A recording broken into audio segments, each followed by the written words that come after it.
19 episode की शुरुआत में हम देखते हैं कि जिसी बार बार गलती कर रही होती है, जिस वजह से जिंगा उसे डांट देती है। ये देखो सांगे जिंगा को समझाने लगती है कि जिसी अभी न्यू डुएल में खेल रही है, इसलिए उसे ज्यादा कुछ पता नहीं है। ये सुनकर जिंगा को तो बहुत ज्यादा गुस्सा आती है और गुस्से में सांगे को बोलती है कि क्या तुम अभी जिसी का गार्डियन बनोगे। सुनकर सांगे से बोलते कि अगर जिसी चाहेगी तो मैं इसकी लाइफ टाइम गार्डियन बन सकती हूँ। ये सुनकर जिंगा को तो और भी ज्यादा गुस्सा आती है। गुएंग देखती है कि उन दोनों फिर से लड़ने वाले होती है तो उन दोनों को रोक देती है और बताती है कि क्यों ना तुम दोनों फिर से पार्टनर बदल लो, और जनबे को जिंगा के पास भेज देती है और जिसी के सांगे के पास भेज देती है। और इसके बाद उन दोनों फिर से प्रैक्टिस करना शुरू कर देते हैं। और यहाँ पर सांगे गलती से जिसी से टकरा जाती है। ये देखो जिंगा को तो बहुत ज्यादा गुस्सा आती है और दोनों जैसे लड़ने वाले होते हैं इस टाइम पर नाना आ जाती है और बताती है कि खाना रेडी हो गया है और उन्हें बोलती है कि तुम आकर खाना खा लो। और वैसे गुइंग सुनती है तो यहाँ से भाग जाती है। उसके बाद गुइंग जनबे के साथ डाइनिंग रूम में बैठा हुआ होती है और जनबे को बताती है कि अच्छा हुआ खाने का टाइम हो गया, नहीं तो उन दोनों के बीच में लड़ाई हो जाता है। जनबे को बताती है कि अगर उन दोनों के बीच में लड़ाई हो गया तो मैं सांगे को रुकूंगा। और जनबे बताती है कि ठीक है मैं जिंगा को रुकूंगा, लेकिन गुइंग उसे मना कर देती है और उसे बताती है कि तुम बैंक रुकना ताकि जिंगा को टाइम मिल सके और वो सांगे को पीट सके। तुमने नहीं देखा था कि सांगे जिसकी किसी करीब जा रहा था, तो ही बैंक आ जाती है और गुइंग जैसे ही बैंक को देखती है तो फिर से चिढ़ जाती है और बैंक आकर जनबे और गुइंग के बीच में बैठ जाती है। और उसके बाद आहिस्ते आहिस्ते सारी मेंबर आ जाती है और यहाँ पर नाना भी खाना लेकर आ जाती है और गुइंग जैसे ही नाना को देखती है भागते हुए उसके पास जाती है और उसकी खाना लेकर सबके बीच में रख देती है और उसकी खाना की बहुत ज्यादा तारीफ करने लगती है। ये देखो नाना बताती है कि तुम्हारे लिए और भी ज्यादा खाना है, बोलकर वो अंदर चली जाती है। और जैसे ही अंदर चली जाती है गुइंग सारी मेंबर को एक एक टैबलेट देती है और उन्हें बताती है कि नाना जरूर अच्छा खाना बनाती है, लेकिन उसकी खाना को डाइजेस्ट करना और किसकी बस की बात नहीं। और उन्हें बताती है कि ये टैबलेट तुम खा लो ताकि तुम्हें डाइजेस्ट करने में आसानी हो। ये सुनकर जनबे से बता देती है कि ये खाना नाना नहीं बेबे ने बनाया है, क्योंकि बेबे बहुत ही अच्छे से खाना बनाती है। और यहाँ पर जिसी तो बहुत ही गुस्से से बेबे को देख रही होती है क्योंकि उसे गलतफहमी हो गई थी ना, इसलिए। और उसके बाद जिसी बर्तन साफ कर रही होती है तो उसके बाद बेबे जाती है और उसे बोलती है कि मैं भी तुम्हारे काम में मदद करती हूँ। बोलकर जैसे जाकर काम करने वाला होती है जिसी उसे गुस्से में मना कर देती है और बेबे को भी पता चलती है कि जिसी उसके ऊपर गुस्सा है तो उसे पूछती है तुम्हें क्या हुआ है, मैंने कुछ गलत किया है, अगर मैंने कुछ गलत किया है तो तुम मुझे बता सकते हो, मैं इसे सुधार सकती हूँ। ये सुनकर जिसी से पूछती है कि तुम जान भाई की गर्लफ्रेंड हो क्या, तुम्हें उसके लिए बुरा नहीं लगता, क्योंकि मैंने पार्टी दिन देखा था कि तुम जिंगा को किस कर रहे थे। और बेबे मासूम बनकर जिसी को बताने लगती है कि ऐसा कुछ भी नहीं है, तुम्हें शायद गलतफहमी हो गई, जिंगा उस दिन बहुत ज्यादा परेशान था इसलिए मैं उस दिन तुम्हारे बारे में जिंगा को बता रही थी ताकि तुम दोनों का सुलह हो सके। तभी उसकी नजर बाहर जाती तो देखती कि जिंगा उन दोनों को देख रही है। ये देखकर वो जिसी को बोलती कि अगर तुम्हें मेरे ऊपर भरोसा नहीं है तो तुम्हें जिंगा के ऊपर भरोसा होना चाहिए, तुम दोबारा जिंगा के साथ सुलह नहीं करना चाहते हो या उसके ऊपर तुम्हारा भरोसा नहीं है। ये सुनकर जिसी को तो बहुत ज्यादा गुस्सा आती है और गुस्से में बोलती है कि जिंगा को भाड़ में गया, मुझे उसे कोई लेना देना नहीं। बोलकर जैसे बाहर जाती तो देखती है कि बाहर जिंगा खड़ा हुआ है और जिसी को ये भी पता चलती है कि जिंगा ने उसकी सारी बात सुन ली है, लेकिन जिसी उसे कुछ भी बोलता नहीं और वो यहाँ से चली जाती है। और जिंगा जो भी गंदी बर्तन लेकर आया होती है वो बेबे को दे देती है और वो भी यहाँ से गुस्से में भागते हुए चली जाती है। और उसके बाद जिंगा गुस्से में अपने रूम में आती है और चारों तरफ से तोड़फोड़ करने लगती है। तभी उसकी नजर जिसी का दिया हुआ डॉल में जाती है तो उसे जाकर वो पकड़ लेती है और उसे याद आ रही होती है कि वो जिसी के साथ कितना टाइम स्पेंड किया होती है और उसे ऐसा लगती है कि जिसी तो एक नंबर झूठी है, इसलिए उसकी डॉल को फेंक देती है। और वो जैसे ही फेंकती है तो उसकी डॉल को गुएन पकड़ लेती है और वो जिंगा को बोलती है कि अगर मेड नहीं आएगा तो ऐसा चीजें हमें हिसाब करना होगा। और उसे पूछती है कि तुम सच में इस डॉल को फेंक दोगे। ये सुनकर जिंगा गुस्से में बोलती है कि हाँ, क्योंकि ये बहुत ही पुराना और भद्दा सा डॉल है। ये सुनकर जिंगा उसे बोलती है कि मैं इसकी बात नहीं कर रही हूँ, मैं जिसी की बात कर रही हूँ, क्या तुम सच में जिसी के साथ ब्रेकअप कर लोगे। और वो जिंगा के पास है फिर उसे बताती है कि प्यार पिंग पोंग की तरह होती है, जैसे पिंग पोंग में एक बार हार जाने से मैदान नहीं छूटती है, प्यार में भी तुम उसके साथ लड़ो झोड़ो उसे परेशान करो जब तक वो मान ना ले। और उसकी गुड़िया उसे वापस कर देती है और उसे बोलते है कि आखिरी डिसीजन तुम्हारा है। बोलकर यहाँ से चली जाती है क्योंकि उसे पता होता है कि जिंगा जिसी को बहुत ज्यादा प्यार कर रहा है और जिंगा वो सारी चीजें गुस्से में कर रही है। और सामने गुइंग जिसी को एक झुला हुआ टेंट में भेजती है और उसे बताती है कि वहाँ पर ट्रेनिंग होने वाली है। और जिसी ऐसी मुश्किल में झुला हुआ टेंट में पहुंचती है तो वो दिखती है कि वहाँ पर सिर्फ जिंगा बैठा हुआ है और उसे पूछती है कि बाकी मेंबर कहाँ गए। तो जिंगा गुस्से में बोलती है कि क्या सांगे। और बस जैसी जिसी होती है उसी तो बहुत ज्यादा गुस्सा आती है, इसलिए वो वापस जैसे जाने वाला होती है जिंगा उसके पास जाकर उसकी सीढ़ी को हाथ मार देती है। देखो जिसी को तो बहुत ज्यादा गुस्सा आती है और गुस्से में जिंगा को बोलती है कि हम कैसे जाएंगे। ये सुनकर जिंगा उसे बोलती है कि जाने की कोई जरूरत नहीं, तुम वहीं पर रुक जाओ। और जिसी देखती है कि अपने फोन में सिग्नल नहीं है तो वो सोचने लगती है और सोचती है कि मैं रस्सी की मदद के पेड़ के डालने में चढ़ूंगा और वो नीचे जाऊंगा। बिल्कुल जैसे ही चढ़ने वाला होती है तो जिंगा उसे जाकर उसे रोक देती है। उसे बोलती है क्या तुम यहाँ पर नीचे से गिर कर अपना हड्डी तोड़ना चाहते हो। जिसी जिंगा को गुस्से में बोलती है कि मैं तुम्हारे साथ रहने से बेहतर अपना हड्डियां तोड़ना पसंद करूंगा। बिल्कुल जैसे दोबारा जाने वाला होती है उसे पकड़ लेती है। उसे बोलती है कि ऐसा क्यों। बिल्कुल उसे जैसे फोर्स करने वाला होती है तो जिसी को बहुत ज्यादा गुस्सा आती है, गुस्से में जिंगा का हाथ काट लेती है। और जिसी को जैसे ले जाती है कि जिंगा का हाथ काफी टाइम से काटा हुआ होती है तो उसके हाथ को छोड़ लेती है। जिंगा दोबारा उसे पूछती है क्या तुम्हें फिर से यहाँ से जानी है तो जिसी उसे हाँ बोल देती है। ये सुनकर जिंगा को तो बहुत ज्यादा गुस्सा आती है, अपने पैर वहीं पर पटक देती है जिस वजह से जिसी भी नीचे गिर जाती है और जिंगा भी उसके साथ बैठ जाती है। दूसरी तरह हमें सांगे को दिखाई देते हैं जहाँ पर वो जिसके रूम में जाती है और चारों तरह से जिसी को ढूंढने लगती है, लेकिन उसे जिसी कहीं पर भी नहीं मिलता। वो जैसे ही जिंगा के रूम में जाती है तो दिखती है कि जिंगा का रूम का चारों तरह से सामना बिखरा हुआ होती है। दूसरी तरह जिंगा और जिसी बैठे हुए होते हैं तो जिंगा देखती है कि जिसी को बुरी तरह से ठंड लग रही है तो उसे बोलती है कि तुम मेरे पास आओ। जिसी उसे पूछती है कि क्यों। तो जिंगा उसे बताती है कि रात में यहाँ पर ठंड ज्यादा बढ़ जाती है, अगर तुम मेरे पास आओगे तो थोड़ा गर्म रहोगे। सुनकर जिसी उसे सब मना कर देती है तो जिंगा उसे अपना कोट दे देती है। फिर भी जिसी उसकी कोट नहीं लेता तो जिंगा गुस्से में बोलती है कि मेरा कोट में कांटा नहीं लगा हुआ है। ये सुनकर जिसी गुस्से में उसे बोलती है कि पहले तो तुम बेबे को किस कर रहे हो और यहाँ पर तुम मुझे कोट दे रहे हो क्या। किया, तुम्हें डबल गेम खेलने में मजा आती है। ये सुन जिंगा गुस्से में बोलते कि मैंने कब बेबे को किस किया। तो जीसी उसे बताया थी कि कुछ दिन मैंने पार्टी में खुद ही देखा था कि तुम दोनों किस कर रहे थे। ये सुनकर जिंगा उसे समझाने लगती कि वो तुम्हारी गलतफहमी होगी। यहाँ पर जिंगा जीसी को बोलती कि तुमने जो ऑडिटोरियम में सांगे का करीब किया था वो किया है। तो जीसी उसे समझा देती कि तुम्हारी गलतफहमी है और यहाँ पर दोनों लड़ भी रही होते हैं और एक दूसरे को समझा रही होती है कि वो तुम्हारी गलतफहमी है। और दोनों एक ही टाइम पर एक दूसरे को बोलते हैं क्या तुम्हें मेरे ऊपर भरोसा नहीं है। और इस बात को लेकर उन दोनों में जितना भी गलतफहमी होती है सारी क्लियर हो जाती है और वो दोनों फिर से कपल हो जाती है। और दूसरी तरफ सांगे जाकर सारे मेंबर को बताया जाती है कि जीसी और जिंगा रूम में नहीं है। इस बात पर बेबे बहुत ज्यादा घबरा जाती है क्योंकि उसे डर लगने लगती है कि उसने जीसी और जिंगा के बीच में जो गलतफहमी पैदा की थी इस वजह से वो दोनों कहीं पर चले गए और उनको कुछ होना चाहिए। और दूसरी तरफ गोइंग सारे मेंबर को बताती है कि तुम चिंता मत करो, जीसी के पास जिंगा हुआ है तो जीसी को कुछ नहीं होगा। ये सुनकर सांगे बताती है कि मुझे इसी बात का डर है। बोलकर जीसी को खोजने के लिए चली जाती है और उसके पीछे पीछे बेबे भी चली जाती है। और नाना गोइंग को पूछती है क्या तुम्हें सच में पता है कि वो दोनों कहाँ है। तो गोइंग बताती है कि हाँ मुझे पता है कि वो दोनों कहाँ है। और वो बताती है कि हमें भी उनके पीछे जाना होगा ताकि वो उन दोनों को ढूंढ ना पाए। बोलकर उनके पीछे जाने लगते हैं। और दूसरी तरह जीसी जिंगा को पूछती है क्या तुम्हें बेबे सच में किस ने किया था। जिंगा उसे बताती है कि इनविटेशन कार्ड मैंने तुम्हें भेजा था और मुझे पता था कि तुम वहीं आने वाले हो तो और किसी लड़की को किस करता फिरूंगा। जीसी उसे पूछती है क्या वो इनविटेशन कार्ड तुमने मुझे भेजा था। और यहाँ पर जिंगा को जैसे ही पता चलती है कि जीसी को पता नहीं कि मैंने उसे इनविटेशन कार्ड भेजा था इस वजह से जिंगा को तो बहुत ज्यादा गुस्सा आ जाती है और उन दोनों का लड़ाई फिर से शुरू हो जाती है। और उन दोनों का लड़ाई इतना बढ़ जाती है कि जिंगा गुस्से में बोलती है कि मैं गुड़िया फेंक दूंगा। ये सुनकर जीसी तो उसे पहली बार रोकती है लेकिन उस बाद में बोलती है कोई बात नहीं तुम फेंक कर तो दिखाओ। बोलकर उसकी जाकर साइड में बैठ जाती है और यहाँ पर जिंगा को सोचने लगती है और वो नीचे फेंक देती है और बताती है कि देखो मैं फेंक गया। बोलकर उसकी ही जाकर साइड में बैठ जाती है। और जीसी उसे पूछती है क्या तुम्हें बेबे सच में किस ने किया था। तो ये बात तूने मुझे बताया कि नहीं। बोलकर वो रोने लगती है और जिंगा को तो समझ में नहीं आ रही होती है कि वो क्या करे और वो बहुत ही मुश्किल से जीसी को शांत कराती है। और दूसरी तरह सारे मेंबर जीसी और जिंगा को ढूंढ रही होती है और वो जाकर जैसे एक पॉइंट पर रुकती है तो नाना बताती है कि मैं पूरी तरह से थक चुकी हूँ। उसे बोलती है कि कोई बात नहीं मैं तुम्हें लेकर जाती हूँ ताकि तुम आराम कर सको क्योंकि मैं भी थक चुकी हूँ। तो सांगे उन दोनों को बोलती है कि तुम जाकर आराम करो। आराम ढूंढते हैं। बोलकर ढूंढने के लिए चल जाती है और जनबे जैसे ही बेबे को बोलती है कि बाहर बहुत ज्यादा ठंड है तुम भी जाकर आराम कर लो। बेबे जनबे को साफ साफ मना कर देती है और उसको बताती है कि जब तक मैं उन दोनों को ढूंढ नहीं लेती तब तक आराम नहीं कर सकती। बोलकर उन्हें ढूंढने के लिए चल जाती है। जनबे को यहाँ पर कुछ अजीब सा लगता है लेकिन वो कुछ बोलता नहीं है और बेबे के पीछे जाने लगती है। और बेबे जैसे जा रही होती है तो उसकी पाँव फिसल जाती है जिस वजह से वो नीचे गिर जाती है। उसकी पाँव मुड़ जाती है और जनबे उसके पास जाती है तो देखती है कि बेबे का पाँव तो मुड़ चुका है। तो उसे बताती है कि तुम्हारे पाँव मुड़ चुका है जिस वजह से मुझे तुम्हें उठाकर रूम पर लेकर जाना होगा। जनबे बेबे को उठाकर उसके रूम पर लेकर जाती है। और दूसरी तरह जीसी जिंगा को बताती है कि जब मैंने तुम दोनों को किस करते हुए देखा था मैं बुरी तरह से टूट गया था, मेरे कपड़े भी गंदे हो गए थे और मैं बैठ कर रो रहा था और जो लोग मुझे देख रहे थे मेरे ऊपर हंस रहे थे। और इस बात पर जिंगा को हंसी आने लगती है। जीसी उसे गुस्से में पूछती है कि हम दोनों की लड़ाई के बाद तुम्हें रोना नहीं है। तो जिंगा उसे साफ साफ मना कर देती है और इस बात पर जीसी तो और भी ज्यादा भड़क जाती है और गुस्से में जिंगा को मारने लगती है। तो जिंगा उसे रोककर बोलती है कि तुम कुछ टाइम पहले मुझे काट रही थी और अभी तुम मुझे मार रही हो। और जीसी जैसे ही जिंगा के हाथ देखती तो बहुत ज्यादा शौक हो जाती है क्योंकि जिंगा के हाथ में बहुत ज्यादा निशान आ रही होती है और वो जिंगा को पूछती है कि मैंने ही तुम्हें काटा था। तो जिंगा उसे मना कर देती है और उसे बताती है कि ये पागल कुत्ता काटा था। किसी को तो बहुत ज्यादा बुरा लग रहा था इसलिए वो जिंगा को माफी मांगने लगती है। तो जिंगा उसे बोलती है कि पर माफी मांगने से सारा प्रॉब्लम सॉल्व हो जाता तो कानून नहीं होता। इस वजह से जीसी जिंगा को अपना हाथ दे देती है और उसे बोलती है कि तुम भी मेरा हाथ काट सकते हो। और यहाँ पर जिंगा जैसे जिसका हाथ काटने वाला होती है तो जीसी उसे चिल्लाने लगती है। उसे बोलती है कि मैं तो सिर्फ मजाक कर रहा था और जिंगा जीसी को एक चॉकलेट दे देती है। देखो जीसी तो बहुत ज्यादा खुश हो जाती है और उसे पूछती है कि तुम इतना रोमांटिक कब से हो गए हो। तो जिंगा उसे बता देती है कि मुझे पता था कि जब हम दोनों मिलेंगे तो हम दोनों के बीच में लड़ाई होगा, इस वजह से मैं अपना एनर्जी बढ़ाने के लिए चॉकलेट लेकर आया था। और वजह से जीसी से तो बहुत ज्यादा गुस्सा आती है। उसे बोलती है कि तुम रेडी हो जाओ क्योंकि हम दोनों फिर से लड़ने वाले होते हैं और वो चॉकलेट को खाने लगती है। तो जिंगा और एक चॉकलेट निकाल लेती है तो जीसी उसे वो चॉकलेट छीन लेती है और उसे बताती है कि ये चॉकलेट भी मेरी है। बिल्कुल जैसे खाने लगती है तो जिंगा उसे दूर चली जाती है और उसे बताती है कि तुम्हें ऐसा क्यों लगता है कि मैं सिर्फ इतना ही चॉकलेट लेकर आया हूँ।